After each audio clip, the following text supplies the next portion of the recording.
Динара айым, силер идиш жуугандачы, жанагы мейле, сыйлы деген колдонбойсуңар, эмне колдоносуңар?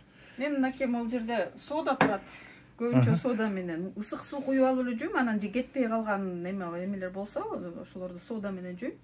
Анан экологический атайын өзүнүн эмелери дагы болот кээ бир. Мисалы мына машинкага эметсем, салсам, анда ондай мынакей биоразлагаемое универсальное моющее средство деген синергетик деген сатат да. Ошондойлорду колдонобуз. Эко деп жазылып турат. Бул кичине эле куясыз. Бул жана идиш жууган. Идиш жууган могу машинканын ичине. Бул машинка деген өзү ысык суу менен аягында неме чайкап туруп коет дагы, анан бүт бактерия бирдемкелер болсо баары өлүп калат да. Силер эмне үчүн жана миле сыйла колдонбойсуңар жанагы?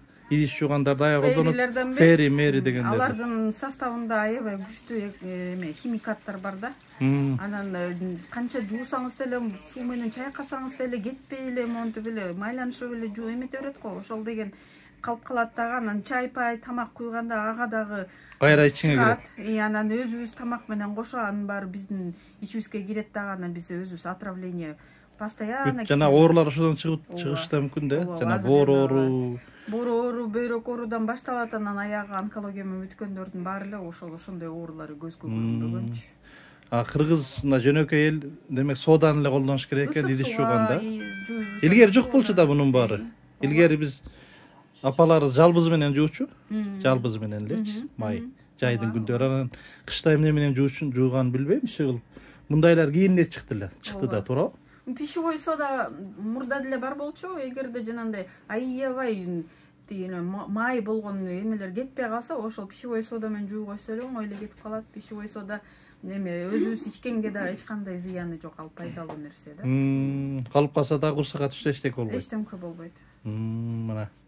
Бул жанагы канализацияга да пайда турбайбы? Биз азыр канализацияга эмнелер кетип атканын бир Кудай билет. Септикке мисалы эгерде жанагындай хлорсодержащий моющие средстволарды биз эгерде туалетти жууганда колдонсок, анда алар септикке барып, аердеги пайдалуу бактериялардын баарын өлтүрөт дагы, анан септик дагы жүрбөй калат ал жерде, разложение жүрбөй калат да. Анан жана кээ бирде деген суу таптакыр эле кетпей эле мондай септикте жерге толуп кетип атпайбы? Себеби деген, значит, бактериялар иштебейт ичинде. Ал деген мондай пленка болуп каптап калат да бетин, анан бүттү, анан ошо менен эчтеке кетпей калат. Силердики бүт органикалык жашоо турбайбы? Мына дубал көрүп атасыңар, мына Акиташ илгерки эле үйдөгүдөй. Дубал ылайдан. Мына жана жалтыраган жанагындай потолоктор жок. Андай эле материал, Бул жанагы эме кендир. Кендирден эле. Кендирден жасалган. Бул кендир өзү немеден жасалат да, илгеричи? Канаплядан жасалчу да. Ошо кендир, канапляның кыргызча аты кендир да. Көлдө кендир деп коюшат. Кендирден жасалган эле атайын мындай эмелер болот.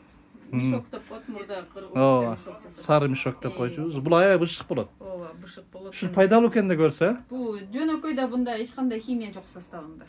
Чирибейт да. Мындан жана аркандарды эмне үчүн жасайт? Себеби деген бул сууга салганда да чирибейт да.